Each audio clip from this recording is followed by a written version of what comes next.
están un pocotón de demandas de inconstitucionalidad, inexplicablemente, pero hay en la Corte sobre el llamado decretazo, hay de inconstitucionalidad en el Consejo de Estado y hay de nulidad en el Consejo de Estado, como nulidad simple.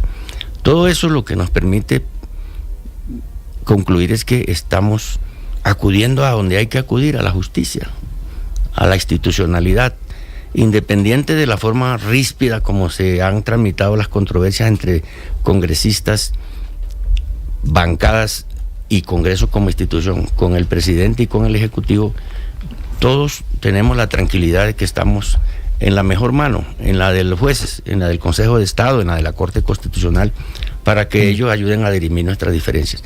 A eso habremos de atenernos. A lo que diga la justicia será acogido y será aplicado. Y en lo que corresponde al procurador, expresa su posición, manifiesta qué consideraciones jurídicas, constitucionales o legales tiene sobre los diferentes aspectos y se atiene a lo que el árbitro final dice que es el juez. Los jueces, efectivamente. Sí, señor. Procurador, pero fíjese que las consultas que fueron usadas por el gobierno como un mecanismo de presión, no hay duda de ello, al Senado para que saliera adelante la reforma laboral, se hundieron. 2 de ellas las hunde ayer el Senado. La tercera la había hundido el 14 de mayo. El gobierno no reconoce ese hundimiento y aplica la excepción de inconstitucionalidad y firma el decreto 0639, el famoso decretazo. Llega ese decreto a manos del registrador Hernán Penagos. El registrador ayer dice: yo espero a que los jueces decidan para saber si convoco o no convoco a elecciones. Y el gobierno responde diciendo, por un lado el ministro Benedetti, que el registrador es un simple operador logístico, reconoce aquí el ministro Benedetti que lo dijo con intención peyorativa, y segundo, dice que habría cometido el delito de sedición el registrador al no convocar la consulta. ¿Qué opinión tiene frente a esto? Bueno, la definición de sedición está en el Código Penal y para mí no corresponde a la descripción típica de una conducta, pero además tiene un señalamiento delicado contra un servidor público que no llegó ahí por una rifa, que es escogido por un concurso abierto, público, tortuoso, que es encabezado por los 3 presidentes de las 3 altas cortes. Luego, decir que él es un operador logístico es decir que las altas cortes, sus presidentes, su oficio es escoger operadores logísticos, que eso sí lo puedo hacer yo, escoger quién reparte el sándwich, quién lleva la camioneta, quién lleva los jugos, por ejemplo, quién paga el transporte. Eso es logística. Y no puede uno descategorizar de esa manera a un funcionario tan importante, que es el que tiene la responsabilidad de garantizar que las elecciones se hagan bien, se hagan a tiempo, se cumplan las normas que la Constitución ha establecido, la ley ha señalado. Y entonces no puede ser pues que de ese nivel de responsabilidad política se tache a los servidores. Yo me he anticipado, Ricardo, y yo me he autodeclarado rapitendero antes de que me pongan oficio. Rapitendero de la Constitución. Procurador, autodenominado rapitendero de la Constitución. Pues, están a un dorito de decirle también a usted, operador logístico. Procurador, yo sé que a veces nos metemos en unos vericuetos legales, pero por ejemplo, esto que está pasando podría ser sujeto de una investigación disciplinaria. Quiero decir, el hecho de que unos funcionarios de la rama ejecutiva sindiquen de delitos a la cabeza del poder electoral y actúen y hablen de manera peyorativa de él, en este caso del registrador. Mire, la Procuraduría tiene 3 misionalidades: la de prevención, que es lo que estamos haciendo con ustedes, la de intervención en los procesos judiciales y la disciplinaria. Estamos hablando entonces de casos disciplinarios. Se puede iniciar de oficio, por hecho notorio, por ejemplo, o por una noticia disciplinaria, o por quejas, peticiones, denuncias que lleguen. Hasta ahora no hemos recibido ninguna sobre este tópico, pero en caso de llegar, nosotros no tardamos mucho en abrir preliminares o investigación formal si se dan los requisitos, que es individualización de la persona y la conducta que esté enmarcada dentro de las disciplinables. Y no hemos vacilado en hacerlo. Les recuerdo, por ejemplo, el caso de Montelíbano, que nos tocó... del alcalde de Montelíbano. Claro, suspenderlo. El doctor Calle, el hermano, el papá del representante de la Cámara, Andrés Calle. Claro, nosotros lo suspendimos, apenas llegó la noticia de la conducta, llegó una prueba sumaria y está suspendido. ¿Por qué? Por indebida participación en política. No por participar, sino por indebida. Todos participamos en política, lo más elemental es votando, es una obligación, un deber. Pero eso es política electoral. Claro, la política buena, sana, pero pasarse de las limitaciones que el servidor público tiene ya es indebido. Y entonces eso es disciplinable y así lo vamos a hacer. Sí, a propósito de eso le quiero preguntar, Paola, que está terminando el procurador, permítame. Sí, el caso de un procurador regional de Bichada. A escasa una semana de elecciones y llegan unas denuncias documentadas con videos donde se ve que hay participación en la promoción de alguna candidatura por parte del representante del Ministerio Público, que es el que tiene que garantizar la pulcritud y la independencia frente a todos los aspirantes. Pues tocó sacarlo del cargo y encargar a alguien, y garantizamos, y fui personalmente a esas elecciones con el registrador también, lo hemos hecho en otras oportunidades y todo transcurrió normal. O sea, a veces hay que quitar a tiempo el factor de perturbación y ese a veces viene por vía de los servidores públicos. Y sobre ese a veces quitar a tiempo, le quiero justamente preguntar, procurador, si de alguna manera el fin justifica los medios y si por aprobar la laboral se justificó el chantaje y la extorsión que vimos con la consulta popular. De manera más concreta, ¿esa pistola sobre la 100 del Congreso no motiva, procurador, alguna falta disciplinaria? ¿Cuál es la labor de la Procuraduría en este caso? Mire, nosotros lo que vigilamos en la conducta oficial de los servidores públicos, pero el tejemaneje político, yo no podría hacer esa metáfora de pistola sobre la 100 de los congresistas, porque ellos también tienen unos mecanismos para resistirse a que los obliguen, si ese fuera el caso, o para levantar la voz en contra de algo que no estén de acuerdo, o para acudir a mecanismos incluso internacionales, por ahí se ha mencionado que lo van a hacer. De manera que yo le pido el favor que me libere de ese... Sí, ese nivel de... Ese no es mío. Esa es el símil que hace sí, Paola para hacerle la pregunta sobre el tema. Pero no veo que haya... Ese es el juego político. Alguien quiere obtener un resultado ilícitamente, propone unas alternativas, y el contradictor lícitamente también propone una contraalternativa. Y ahí se va dando el juego político hasta llegar a lo que se va a ir, un acuerdo. A la fuerza, a medianoche, votando, con mayorías, con minorías.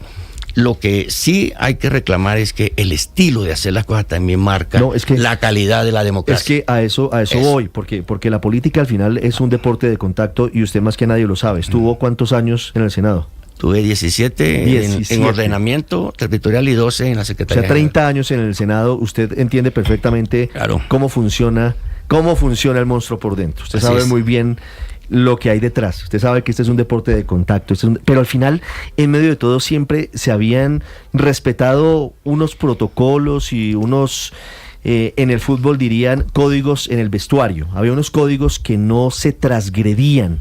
En este caso usted dice, mire, el lenguaje es ríspido hoy, esa palabra que me parece muy al lugar. El lenguaje es ríspido.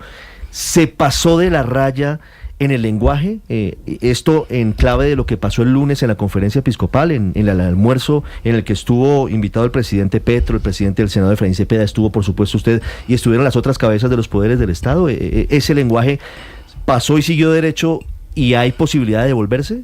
Yo creo que lo de la invitación de Monseñor Rueda y la conferencia episcopal fue muy afortunado y muy oportuno, porque eso no terminó allí.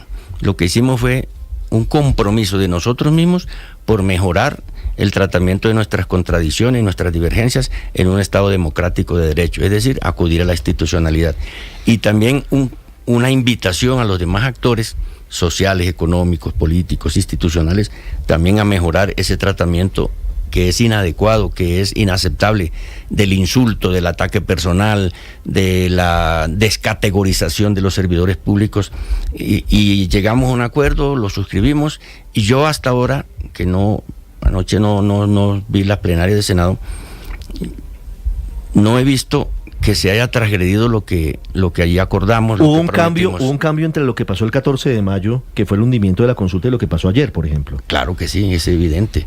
Y entonces, el 14 de mayo el ministro Benedetti estuvo a esto muy cerquita de irse a las manos con el secretario Juan Diego González. Diego Alejandro, sí. Diego Alejandro Pero González. Eso también es la exaltación de los ánimos, la falta de temperancia, lo caliente que se pone la situación, que es propio de estas corporaciones donde cada quien quiere gritar más que el otro para ver si se hace escuchar. Pero nada de eso ha desquiciado las instituciones. Estamos en manos de la justicia. Pero es decir, usted sí ve que hizo de alguna forma el milagrito, el almuerzo del lunes, para que ayer en el Senado el tono hubiese sido, claro, vehemente, la defensa de las posturas se dio, por supuesto, el debate, pero sí se pudo haber dado un cambio en clave de lo que pasó el lunes. Sí, la actitud es lo que marca este momento. Estamos pugnaces, estamos reventando entre nosotros mismos, la argumentación no transcurre por los canales que siempre ha transcurrido, no hay civilidad en el debate ni en la decisión, y eso es lo que enrarece el ambiente. Por eso yo dije en el almuerzo aquel afortunado y delicioso que nos invitaron, que en esto de las instituciones no solamente son las públicas, sino también las privadas. El sector privado es fundamental en esto, el empresariado, como lo generalizamos, pero también hay dos actores que no pueden faltar. El factor de la espiritualidad, es decir, las iglesias, comenzando por la Iglesia Católica y todas las otras que tienen igual validez, igual propósito e igual sentido de elevar el espíritu humano hacia niveles superiores, y los medios de comunicación. Pero fíjese, señor procurador, que usted dice no se ha transgredido, no se ha quebrantado ese acuerdo que firmaron a instancias de la Iglesia Católica, pero yo quisiera recoger una frase de mi compañero Felipe esta mañana sobre el documento. La tinta estaba fresca y el presidente llama sedicioso a el registrador, el ministro del Interior le dice que es un operador político con logístico con la intención de disminuirle, como usted ha dicho, la categoría. ¿Eso no significa que no sirvió el almuerzo? No, yo creo que sirvió y apenas comienza a dar sus primeros frutos. Es un tema de mediano y largo plazo. Pues ojalá que uno pudiera resolver todo con una sentada con los contradictores, pero la democracia se mueve, cambia, muta, se perfecciona, se enaltece, a veces se perratea, como viene sucediendo últimamente, para hacerle aquí el honor a mi paisano Caribe. ¿Hoy la democracia en Colombia está perrateada? O sea, hay actitudes que desdicen de lo que debe ser una actitud limpia, sana, de altura, de nivel, y eso no corresponde a lo que Colombia es, a lo que nosotros nos han enseñado, a lo que aprendimos de nuestros abuelos, a lo que nos enseñaron en el colegio. Hemos perdido cualquier noción elemental del buen trato con el contradictor. Eso hay que recuperarlo, eso lo debemos recuperar, y el primer paso que se citó al Papa León XIII, León XIII, que dijo León XIII, la encíclica Rerum Novarum, y a Francisco, que dijo que había que dar el primer paso. Lo citó Monseñor Rueda, me pareció muy oportuno y muy al lugar. Ahí dimos un primer paso, de muchos pasos, un camino que tenemos que recorrer conjuntamente. Yo lo que dije fue, invitemos entonces también a esta congregación que vamos a caminar por la tranquilidad de la política en Colombia y por el mejoramiento de nuestro rumbo colectivo, a el empresariado, a los medios de comunicación. Ahí tienen que estar ustedes también. Pero si no está perrateada la democracia, procurador, ¿se perdió la urbanidad en la democracia por parte del gobierno? De algunos funcionarios que se dejan exaltar y sacan expresiones que realmente atentan contra la dignidad de otras personas que también tienen el mismo derecho a que los traten en igualdad de condiciones. ¿De parte del presidente? De funcionarios públicos en general, porque no hay una sola. 8:13 minutos. Procurador, me devuelvo al 14 de mayo. Usted fue secretario del Senado de la República, ¿cuánto? ¿14 años? 12. 12 años, 3 periodos. 7 periodos, de 2 años. De 2 años, 7 periodos. Procurador, ese día, en su visión de exsecretario del Senado, ¿se incumplió alguna norma, como dice el gobierno, en la votación que hundió la consulta popular? Ricardo, acuérdese que yo tengo que intervenir en los procesos que están en el Consejo de Estado en la sesión quinta. Ya hice un primer concepto pidiendo que se declare la legalidad de la decisión, independiente de que haya habido o no haya habido malos procedimientos, falencias. Yo llamaría déficit de procedimiento, como acaba de decirlo la Corte sobre lo que pasó en el debate de la reforma pensional. De la pensional. Fue deficitario y hay que corregirlo porque la democracia tiene que ser completa. Independiente de eso, la decisión del Senado quedó en firme. Tan en firme será que el Consejo de Estado admitió conocer del caso. La votación de los senadores es, entre otras, goza de inviolabilidad. Pues es que es una decisión definitiva. Entonces, si uno no está de acuerdo con ella y quiere enervarla, quiere quitarla de allí para que se repita, hay que acudir al árbitro natural, constitucional, que es el Consejo de Estado. Eso uno mismo no puede decir qué le parece legal y qué le parece ilegal. Para eso existen las ramas del poder y ellos están allí y no están pintados en la pared. Usted no puede jugar un partido, Felipe, lo decíamos, y considerar que el otro le hizo penalti y cobrar el penalti. Para eso está el juez. Hay el un árbitro, sí señor, está muy bien traída. Sí, Felipe. Sí.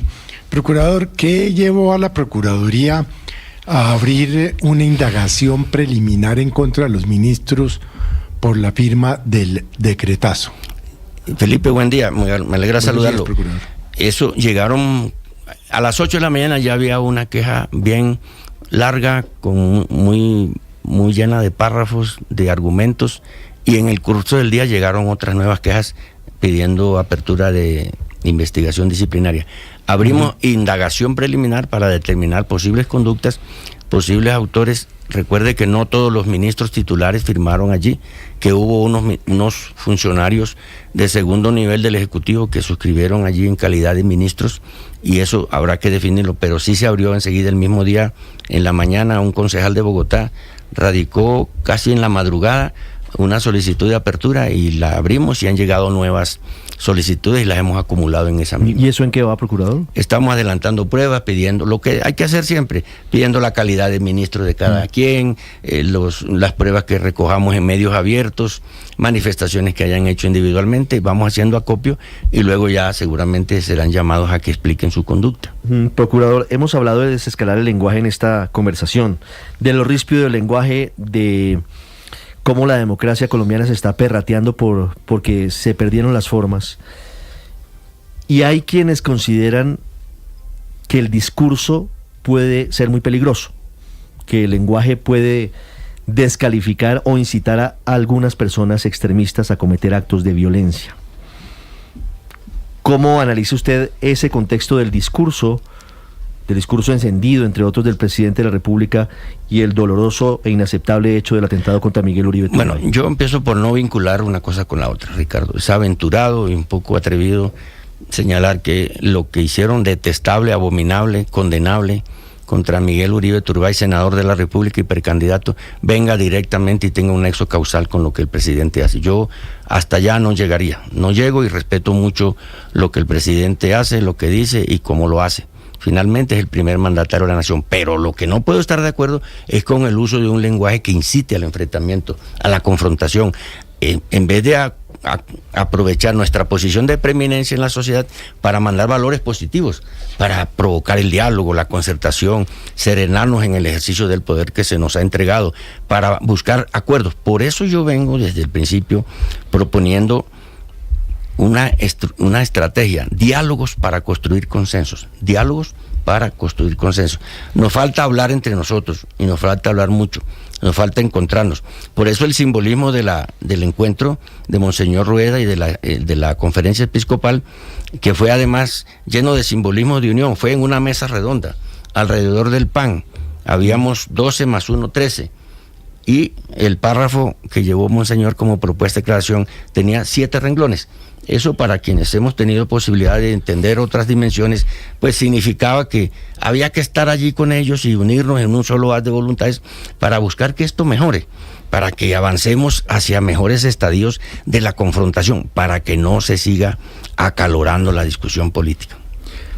Procurador, precisamente sobre el tema de Miguel Uribe Turbay, ¿en qué va la investigación frente a este atentado y qué sabe la Procuraduría sobre la seguridad del senador el día de los hechos? Sí, había denuncias de que había pedido refuerzo de su seguridad varias veces a la UNP Miguel Uribe Turbay y no atendieron los llamados. Así es, estamos actuando, tal vez la institución que está metida en todos los niveles es la Procuraduría. Mire, en relación con el menor que atentó contra la vida, es un menor que delinquió, un menor sicario, hay que decirlo con nombre propio, menor pero sicario. Hay un sistema que protege los derechos de los adolescentes, está entre 14 y 18 años, hay una legislación especial. Ahí tenemos una delegatura que se llama de infancia y adolescencia para proteger la garantía. Y he hecho énfasis y he dado orden de que me lo protejan especialmente en su seguridad personal y en la vida de ese señor. Él sigue en la fiscalía, en el búnker de la fiscalía. Él sigue en manos de la fiscalía, ahí lo están protegiendo, porque es fuente primaria de información. Ese es un frente que estamos atendiendo con normas internacionales que nos cobijan. El segundo frente es el proceso penal, donde ya han habido allanamientos, capturas, señalamientos, interrogatorios. Ahí tenemos un delegado judicial 2 en lo penal, especializado en esos temas.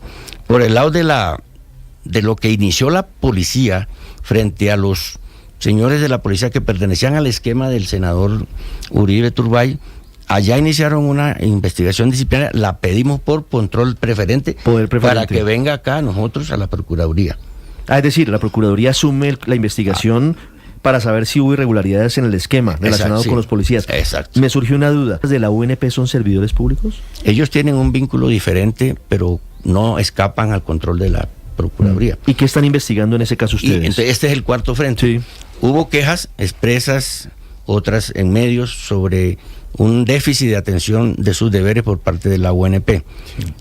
Entonces, abrimos unas preliminares, ya se ha citado al señor director, ya se ha pedido una información y se viene avanzando para configurar si se abre investigación plena o se deriva hacia otra. Entonces, tenemos 4 frentes atendiendo solo por este caso, pero en el de la UNP hemos congregado, porque es que no solamente la seguridad del senador Miguel, es la seguridad de todos los candidatos presidenciales, de los congresistas actuales, de quienes aspiran a integrar la lista, de los líderes sociales, de los dirigentes, del campesino que tiene una reivindicación por su tierra, del líder social, del estudiante.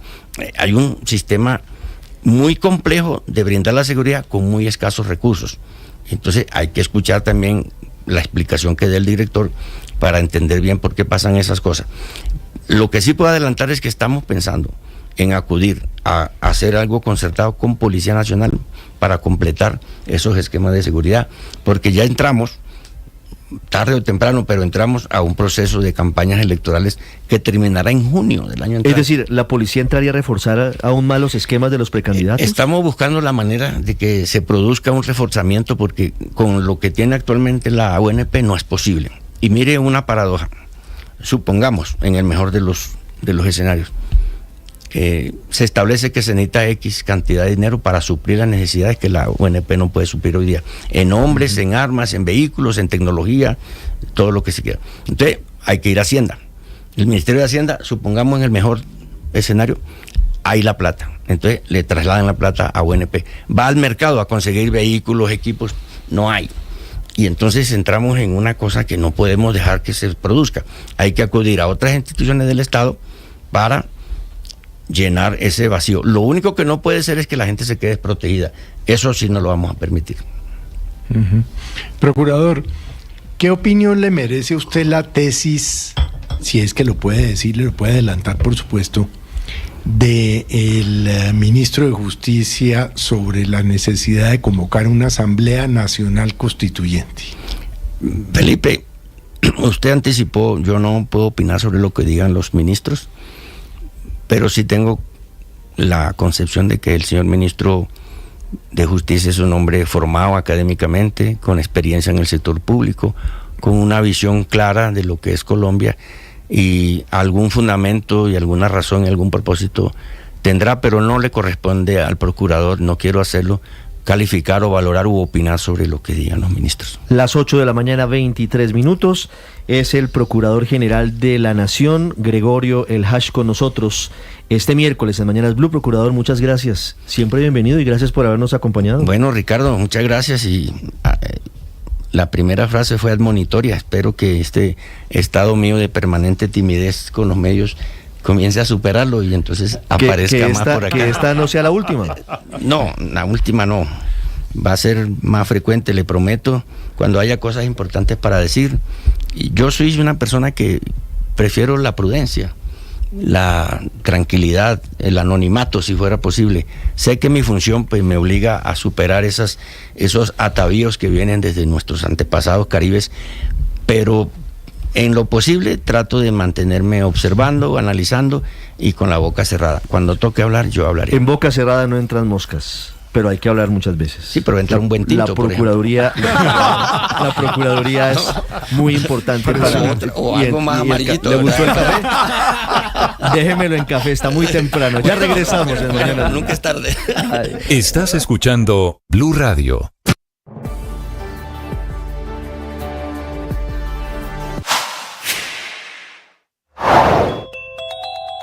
Desde Venezuela se tilda de loco y de ser el Hitler del siglo XXI, el primer ministro israelí Benjamín Netanyahu, y se pide a los gobiernos de China, Rusia, Turquía, Qatar, Emiratos Árabes, Arabia Saudita y Cuba a que acompañen a Irán en su deseo y su derecho de paz. De esta manera, pues el gobierno venezolano toma posición y respalda a Irán, agregando que ellos solamente se están ejerciendo legítima defensa de los ataques de Israel desde el pasado viernes, que han dejado centenares de fallecidos, unos bombardeos pues que aún continúan. Nicolás Maduro además agregó que no tiene duda del camino pacífico del gobierno iraní. Escuchemos. Detengamos la locura de Netanyahu. No lo detuvieron antes. Y hoy Netanyahu, como el Hitler del siglo XXI, está llevando al Medio Oriente, al Asia Occidental, a todo el Asia y el mundo a una guerra de consecuencias fatales para la humanidad. Irán lo que ha hecho es una posición de respaldo de Venezuela a Irán, que ya habíamos visto esta semana cuando parte del alto mando militar acá en Caracas se reunió con el embajador iraní en Venezuela para expresar su rechazo a lo que consideran una agresión militar de Israel injustificada, terrorista y violatoria de todo tipo de derecho internacional. La Corte Constitucional devolvió la reforma pensional al Congreso y con ello ha puesto en pausa una de las transformaciones más ambiciosas del sistema de jubilaciones en Colombia. La razón, un vicio de procedimiento en la Cámara de Representantes donde el texto aprobado por el Senado fue acogido sin debate, un atajo que ahora obliga a repetir el trámite legislativo. Pese a que Jorge Enrique Ibáñez, el magistrado ponente de la decisión sobre el futuro de la reforma pensional, proyectó un fallo que pedía hundir la reforma, los 9 magistrados terminaron alineándose para darle una segunda oportunidad. Aunque la ley quedó suspendida y no podrá implementarse el 1 de julio como estaba previsto, la Corte mantuvo vigentes 2 artículos clave que representan que los traslados realizados bajo la llamada ventana pensional siguen siendo válidos. Más de 80.000 colombianos aprovecharon esta opción para pasar de los fondos privados a Colpensiones. Si usted ya hizo el cambio, su decisión sigue en pie y no será revertida. Ahora el balón está en la cancha del Congreso, que tiene 30 días para corregir el trámite de la reforma. La oposición, liderada por los partidos como Cambio Radical y el Centro Democrático, ven una oportunidad para replantear sus críticas sobre la capacidad operativa de Colpensiones y los potenciales desequilibrios financieros.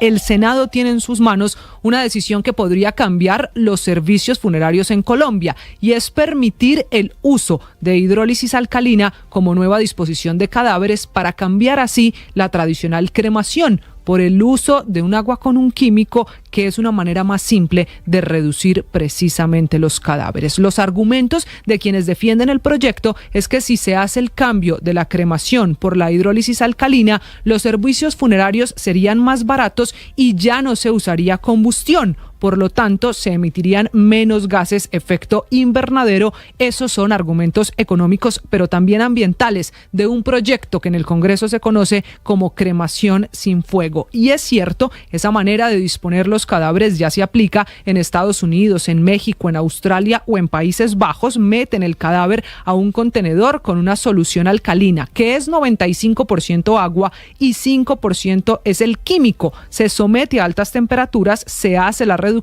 y al final quedan solo los restos óseos, que es lo que se le entrega al familiar, así como hoy reclamamos las cenizas. Tú eres una persona valiosa. Todos los días tienes que saberlo. Te lo tienes que decir. Tienes que sentirlo.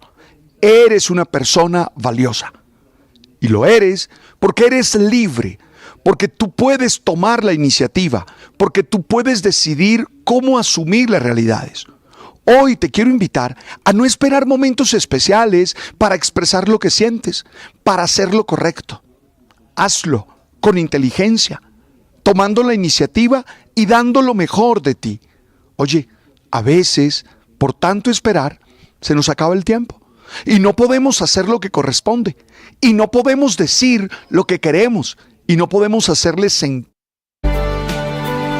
8:29, son virales en redes sociales las imágenes de un nuevo bombardeo de Israel sobre Teherán. La novedad es que este es a plena luz del día. Enrique Rodríguez.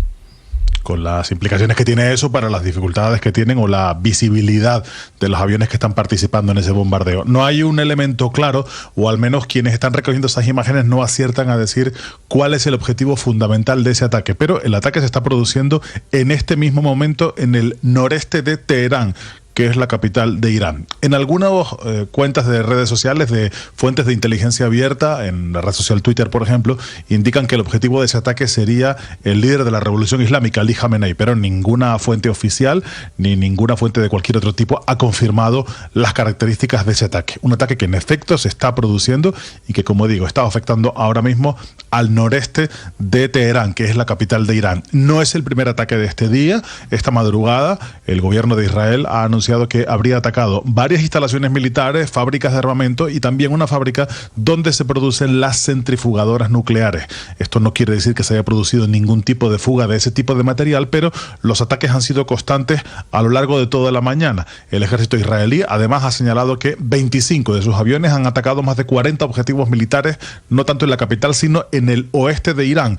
Y el ejército de Israel dice haber derribado 5 helicópteros de la Fuerza Aérea iraní que trataban de impedir esos bombardeos, Ricardo. Muy bien, Enrique, gracias. 8:31, ahí vemos las imágenes de los bombardeos a plena luz del día de Israel sobre Teherán.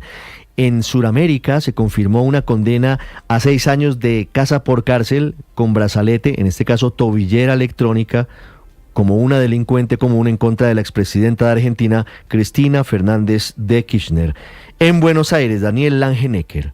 Buenos días, Ricardo. La expresidenta de Argentina, Cristina Fernández de Kirchner, comenzó ayer martes a cumplir una pena de 6 años de prisión e inhabilitación política perpetua por corrupción, tras ser notificada por la justicia que podrá cumplir su sentencia en su domicilio en la ciudad de Buenos Aires. El juez Jorge Gorini, quien presidió el Tribunal Oral en lo Criminal Federal número 2, que condenó a Kirchner en primera instancia en 2022, notificó a la exmandataria su arresto a través de una comunicación por Zoom. De esta forma, se evitó que Kirchner, quien gobernó Argentina entre 2007 y 2015 y fue vicepresidenta entre 2019 y 2023, se presentara ante los tribunales el miércoles. Así lo había anunciado la propia jefa del peronismo luego de que la Corte Suprema de Justicia ratificara su condena la semana pasada. Kirchner tendrá que usar una tobillera electrónica durante la prisión domiciliaria que cumplirá en su casa del barrio de Constitución,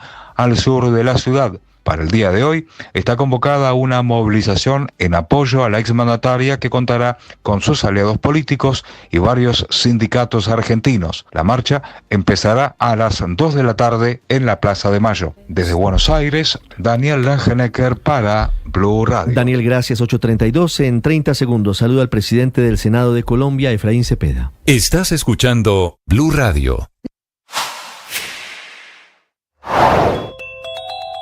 La conciliación, pues, la reforma laboral aprobada ayer por el Senado y acorralada por la espada de Damocles de la consulta popular, como aprisionada también por los 3 días que apenas le quedan para la conciliación con la Cámara. En cualquier caso, reforma que aumenta en 2 horas el recargo nocturno del 35%, desde las 7 de la noche y hasta las 6 de la mañana, 11 horas de jornada reglamentada nocturna, como sucede también en México, Ecuador, Paraguay, Bolivia y Nicaragua, no obstante, en todos ellos con tarifas del 0, 15, 20 o hasta 25%, es decir, muy inferiores al 35% del recargo nocturno que se paga en Colombia, con lo cual quedamos con el recargo nocturno más alto y más largo de toda América Latina y por esa vía perdiendo competitividad frente a las empresas del vecindario. Reforma laboral que también aumenta la remuneración de dominicales y festivos, actualmente en el 75%, pero subiendo.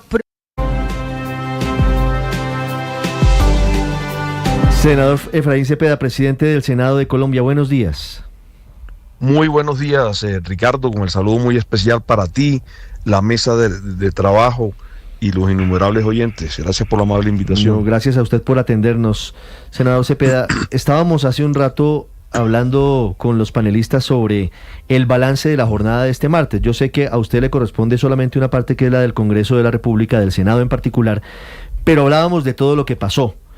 Se aprobó la reforma laboral por el Senado, con mayorías para el gobierno en los puntos más controversiales. Se hundieron las consultas en el mismo Senado. el registrador dice no convoco a la consulta a la espera del fallo de las altas cortes, y simultáneamente se conoce la decisión de la Corte Constitucional de devolver a la Cámara para terminar su trámite y subsanar los vicios de la reforma pensional. ¿Quién ganó y quién perdió? Presidente Cepeda, en su opinión, en esta jornada de martes en Colombia. Bueno, comenzando por la reforma laboral, ¿quién perdió? Perdieron los microempresarios de Colombia. Esos pues que trabajan de sol a sol todos los días, los tenderos, ¿no? Quienes tienen una familia empresa, quienes salen a trabajar muy temprano, que generan pues 2 millones de empleos formales y muchos informales, 7, 8 millones de empleos informales. A ellos les habíamos planteado que se les hiciera una excepción sobre la jornada nocturna en la medida que son más vulnerables, y que estoy seguro que se comenzarán a perder esos empleos formales que ellos tienen, y vamos a engrosar una informalidad en Colombia de por sí ya muy alta, de alrededor del 56%, 14 millones de colombianos. Y pues si a eso era lo que seguramente se refería a Fedesarrollo cuando decía que con la reforma laboral se podía incrementar la informalidad en 12 puntos. 12 puntos es 1.600.000 más de informales, y eso sí no tienen derecho a primas, ni a cesantías, ni a horas extras, ni a dominicales, ni festivos, no, es simplemente lo que se gane. Entonces, me llamó mucho la atención cómo la bancada de gobierno, atendiendo una instrucción del presidente de la República, golpea lo que el presidente ha llamado la economía popular. De manera que una cosa es el discurso y otra cosa son los hechos. Se habla de proteger la economía popular, pero se le asesta un golpe, pues, que es un golpe de muerte para los empleos formales, que son el 20%. El 20% de los empleos que generan las microempresas son formales. Yo repito la cifra, son más o menos 2 millones. Entonces allí perdieron los microempresarios. Pero ganó la democracia. Y ganó la democracia porque, bueno, se aprobó una reforma laboral, a pesar de que hay algunos artículos como este con excesos, pero se negaron las consultas populares. Y ambas decisiones del Senado deben ser acatadas. Pues me sorprende cómo el presidente de la República pues aplaude lo de la laboral y pues lanza en ristre contra la decisión de hundir nuevamente la consulta popular, hundir la consulta 2.0, 2.0 y medio, como las hemos denominado. De manera que, pues, ese sí es mirar el lado ancho y no el lado angosto. Entonces le conviene la decisión del Senado porque se aprobó la reforma laboral, y ahí estuvimos haciendo quórum. En varios de estos artículos los votamos negativos, como el que atenta contra las microempresas, pero estuvimos. Pero para la consulta popular, entonces sí, la bancada del gobierno se retiró tratando de romper el quórum, hicieron un mal cálculo y pues obtuvimos las mayorías suficientes para negar esas consultas populares. Me parece que ese era el peor de los escenarios en Colombia. Eso era profundizar la polarización, polarizar el discurso de odios del presidente de la República, que para nada le sirvió firmar un documento del desarme de la palabra en la curia, porque cuando todavía su tinta estaba fresca, pues ya comenzó pues a despotricar contra los poderes públicos. De manera que el presidente, más que una reforma laboral, lo que quería era la consulta popular. ¿Y por qué? Porque iba a utilizar 800.000 millones de colombianos, de esos que nos están escuchando en este momento, para hacer una campaña politiquera al Congreso de la República y a la Presidencia de la República. Eso era lo que a él le interesaba. Esta laboral, pues, la miraba con desprecio porque quería, era la consulta popular. Afortunadamente, el Senado de la República le dijo no en todas las votaciones a esa consulta popular, repito, que dilapida 800.000 millones de pesos, que comienza con la plata de los colombianos a hacer una campaña politiquera, y que por supuesto hubiese generado una profunda polarización. Sí, senador Cepeda, ¿qué opinión tiene de lo que dijo anoche tarde el presidente de la República, en el sentido de que al final el gobierno sentía que la consulta 2.0, que si no se hubiera votado anoche, hubiese quedado habilitado el presidente para convocar la vía decreto, porque no hubiese existido pronunciamiento del Senado en el lapso de 30 días que señala la ley. El presidente dice que lástima que se hundió la consulta 2.0 y la 3.0, porque eran dos realmente, porque esa era la palanca para sacar adelante la conciliación de la reforma laboral. Pues yo creo que tienen visos de chantaje, algo como eso, que lo dijo Benedetti anoche. Si ustedes aprueban la conciliación como quiere el presidente de la República, entonces él retira las consultas populares. No han entendido todavía la separación de los poderes públicos en Colombia. El poder legislativo es absolutamente independiente del Ejecutivo. Es un poder tan legítimo que pues los congresistas sacamos 22.600.000 votos y que tenemos decisiones absolutamente libres. La voluntad de la mayoría del Senado era votar negativamente esas consultas, no dejarlas vivas en eso al incumplimiento de la palabra presidencial. Nosotros teníamos que cumplir con nuestro deber de votarlas antes de los 30 días. Ese era nuestro deber, eso dice la norma, y eso fue lo que hizo el Senado de la República, a pesar de que la bancada del gobierno en su gran mayoría se ausentó, pero tuvimos los votos suficientes para decir no a esas dos consultas. Yo he llamado 2.0 y de pronto 2.5, porque la tercera adhiere a la segunda. Entonces por eso se votaron, se decidieron, se despacharon en una sola votación. Senador Cepeda, le devuelvo la pregunta a la reforma laboral. Viene la conciliación. ¿Qué va a pasar en la conciliación? ¿Usted tiene dentro del panorama la posibilidad, usted la ve posible, la del eventual hundimiento en conciliación de la reforma laboral? Pues todo puede pasar. Lo primero que tengo que esperar es que el presidente de la Cámara nombre los conciliadores, y es él el que debe primero fijar un número de conciliadores, porque la reforma entró por Cámara. La norma dice entonces que el presidente de la Cámara, y creo que anunció para las 10 de la mañana, que estará nombrando él o los conciliadores. Inmediatamente me corresponde a mí como presidente del Senado nombrar el mismo número de conciliadores, y pues el balón queda en manos de esa comisión de conciliadores de Senado y Cámara, de que se pongan de acuerdo en un texto que deben llevar tanto el Senado, un texto igual a la Cámara de Representantes. Ellos tendrán que escoger unos artículos aprobados en la Cámara, otros aprobados en el Senado, y luego de ello pues viene un texto que ya las plenarias no tenemos más potestad sino decir sí o no.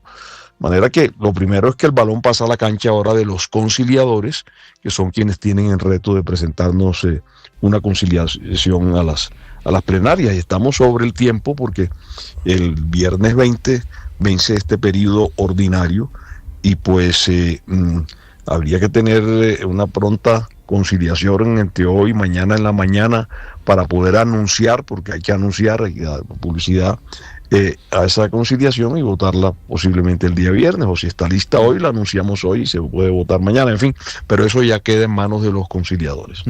Senador Cepeda, quiero hacerle una última pregunta sobre el decretazo, el decreto 0639, con el que el gobierno convocó a la consulta popular desconociendo la votación del Senado del pasado 14 de mayo. El registrador dijo, mire, yo espero a que las altas cortes, en particular el Consejo de Estado, decidan si se cumplieron o no los requisitos para hacer la convocatoria antes de convocar elecciones. Y el presidente y el gobierno le han dicho sedicioso a Hernán Penagos y le han dicho que es un simple operador logístico. ¿Qué opinión tiene usted frente a esto que está ocurriendo en torno a la registraduría y al presidente y al gobierno nacional?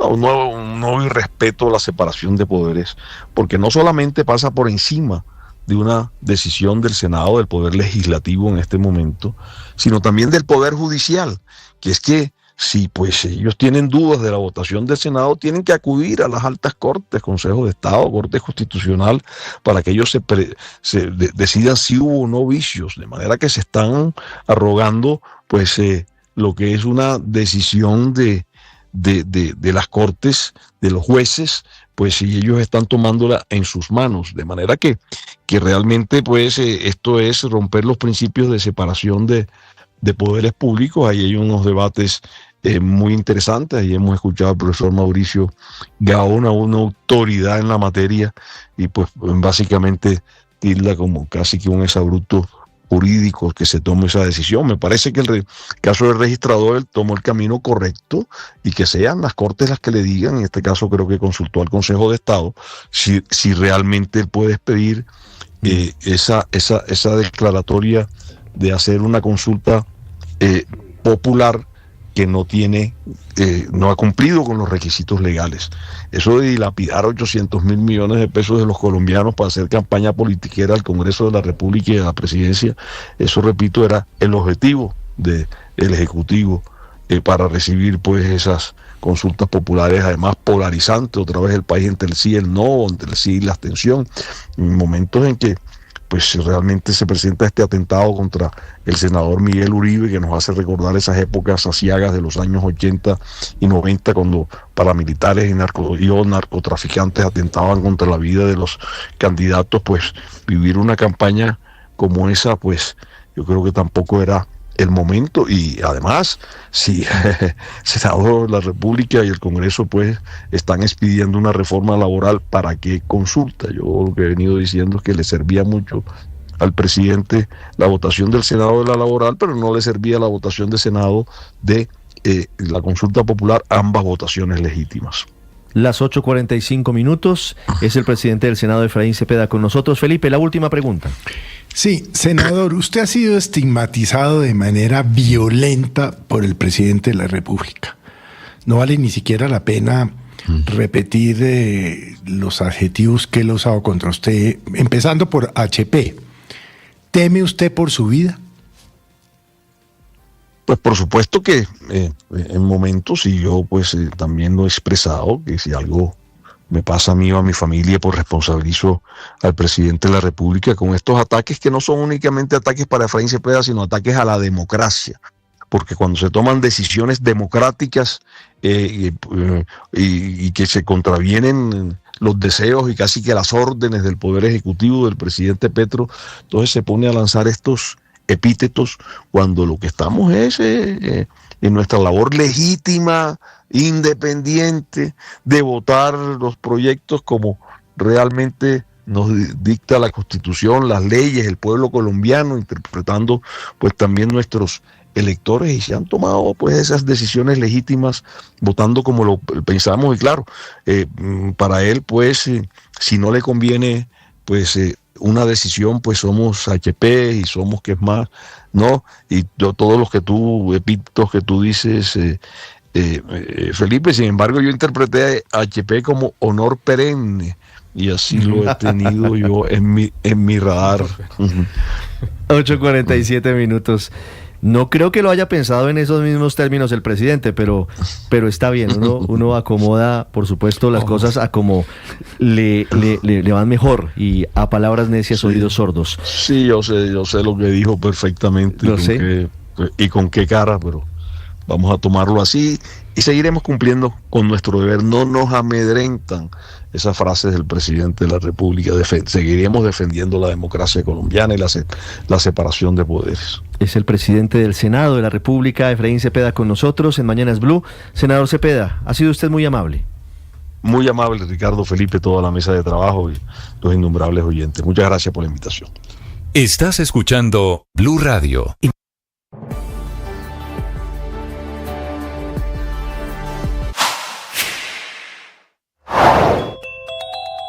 La Corte Suprema de Justicia estaba ratificando la medida de aseguramiento en contra de dos de los que en algún momento fueron cabezas del Congreso de la República. El alto tribunal estaba rechazando de plano el recurso de reposición que presentaron las defensas de Iván Name, expresidente del Senado, y Andrés Calle, expresidente de la Cámara de Representantes, que fueron capturados por los sobornos de la Unidad Nacional para la Gestión del Riesgo y que de alguna manera terminaron comprando la gobernabilidad del legislativo. Los dos pasarán sus días en esta cárcel, en la cárcel La Picota en Bogotá, esperando la decisión sobre si son llamados para enfrentar un juicio por los delitos que para la Corte son de significativa significativa gravedad y por los que usaron su poder político. Para este alto tribunal, Nahme y Calle representan un claro peligro para la comunidad, que es la principal víctima de su comportamiento, que es reprochable porque estamos hablando de recursos públicos que debían usarse para asistir a las víctimas de desastres naturales en Colombia y que terminaron en manos de políticos con el compromiso de impulsar las reformas del gobierno del cambio.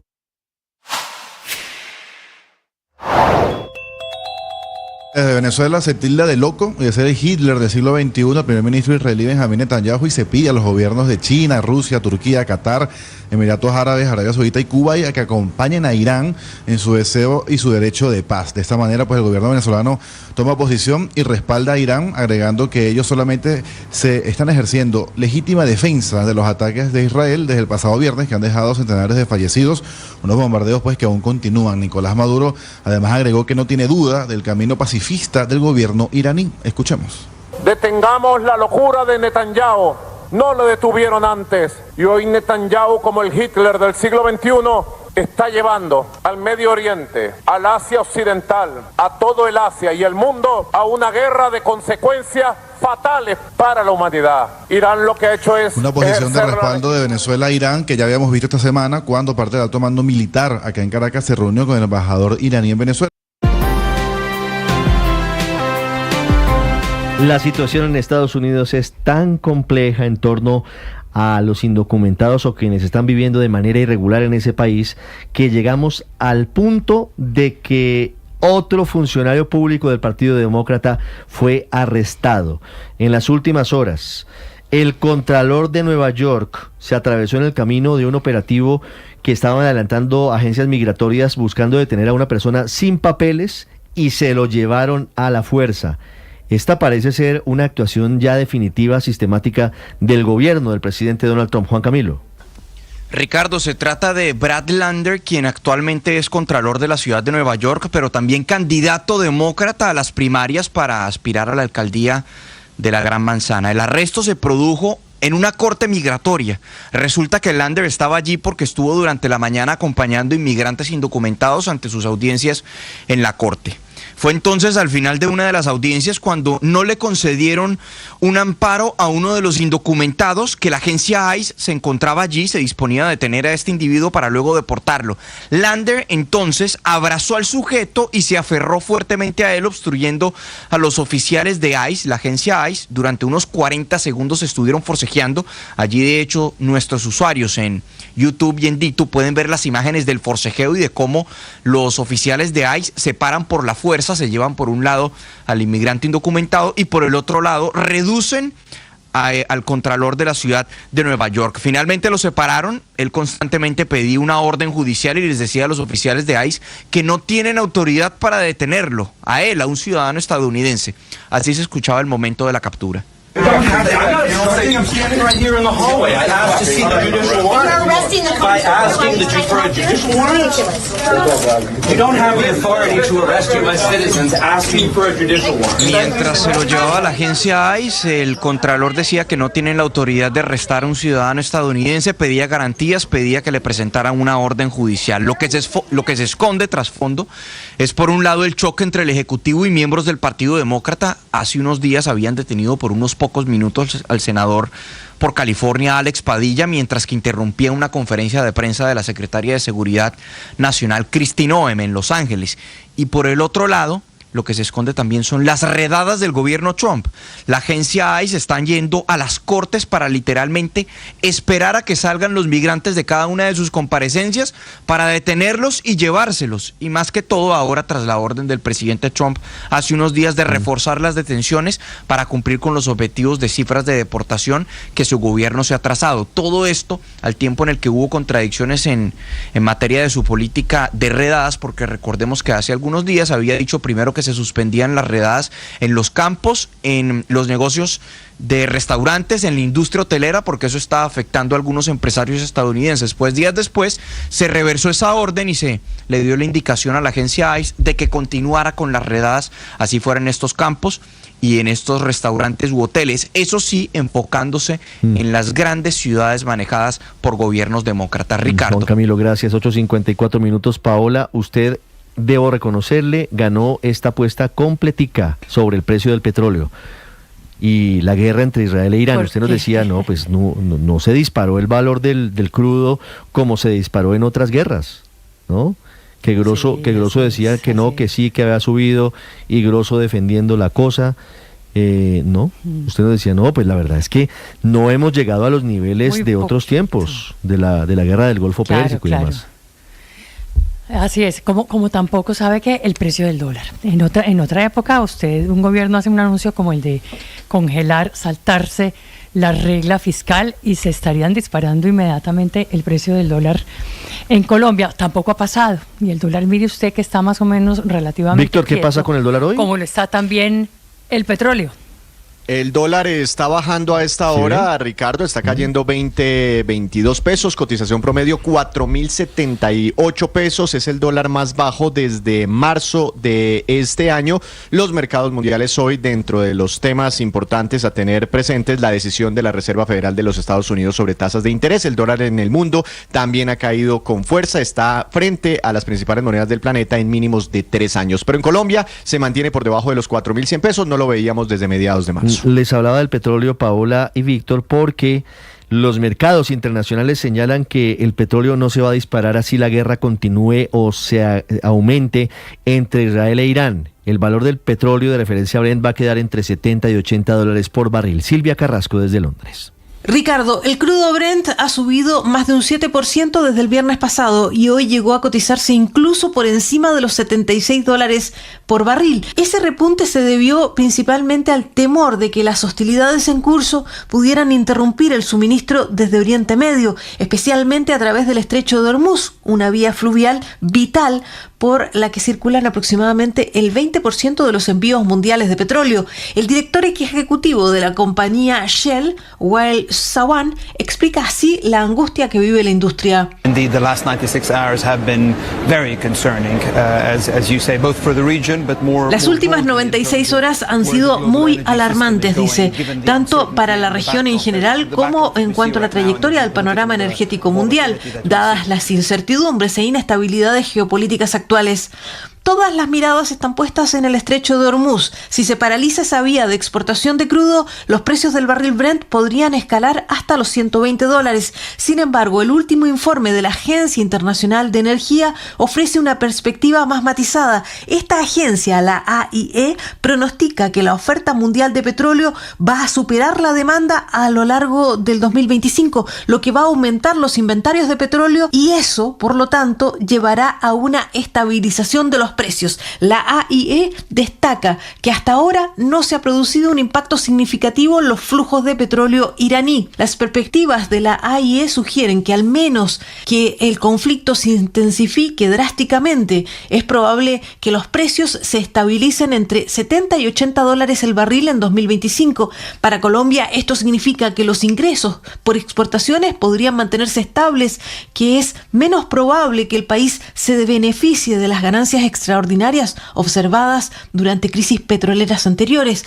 Las perspectivas apuntan a que el alza va a presionar la inflación allí en Colombia y en todo el mundo y hará más difícil para Colombia el servicio de la deuda externa, pero que no va a ser suficiente esa alza para desahogar las presiones presupuestarias del país, Ricardo.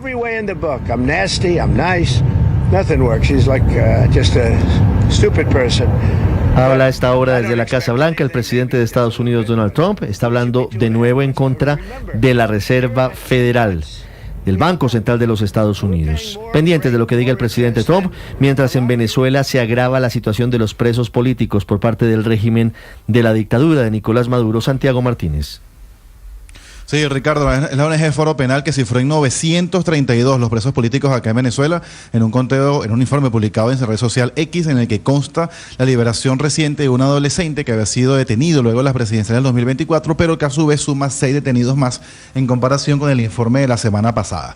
Se detalla que en este informe, de total de detenidos, te repito la cifra, 932, está compuesto por 837 hombres, 95 mujeres, de los cuales 928 son adultos y 4 adolescentes aún están detenidos entre 14 y 18 años de edad. Y aunque la mayoría son civiles, se contabilizan 160 funcionarios militares. El Foro Penal también confirmó, Ricardo, que el número de detenidos con doble nacionalidad se mantiene en 82, sin cambios respecto a la semana pasada, pero de esos 82, al menos 20 serían colombianos o tendrían doble nacionalidad, entre esos la colombiana. Resalta que desde 2014 esta ONG ha documentado, es decir, desde hace 11 años, ha habido 18.420 casos que consideran detenciones políticas. Este informe además ocurre, Ricardo, en el contexto de denuncias de algunos amigos y familiares que señalan que varios economistas han sido detenidos, interrogados y luego liberados, aunque extraoficialmente se asegura que 2 siguen arrestados, esto a pesar de que Fiscalía y tribunales no han dado un reporte oficial. Esto también ocurrió justo después de que la semana pasada el exministro de Finanzas, Rodrigo Cabezas, exministro de Hugo Chávez, también terminara detenido. Ricardo. Estás escuchando Blue Radio.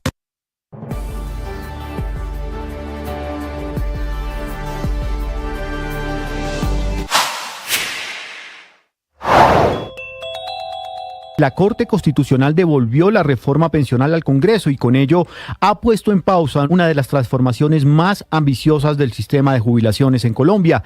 La razón, un vicio de procedimiento en la Cámara de Representantes donde el texto aprobado por el Senado fue acogido sin debate, un atajo que ahora obliga a repetir el trámite legislativo. Pese a que Jorge Enrique Ibáñez, el magistrado ponente de la decisión sobre el futuro de la reforma pensional, proyectó un fallo que pedía hundir la reforma, los 9 magistrados terminaron alineándose para darle una segunda oportunidad. Aunque la ley quedó suspendida y no podrá implementarse el 1 de julio como estaba previsto, la Corte mantuvo vigentes 2 artículos clave que representan que los traslados realizados bajo la llamada ventana pensional siguen siendo válidos. Más de 80.000 colombianos aprovecharon esta opción para pasar de los fondos privados a Colpensiones. Si usted ya hizo el cambio, su decisión sigue en pie y no será revertida. Ahora el balón está en la cancha del Congreso, que tiene 30 días para corregir el trámite de la reforma. La oposición, liderada por los partidos como Cambio Radical y el Centro Democrático, ven una oportunidad para replantear sus críticas sobre la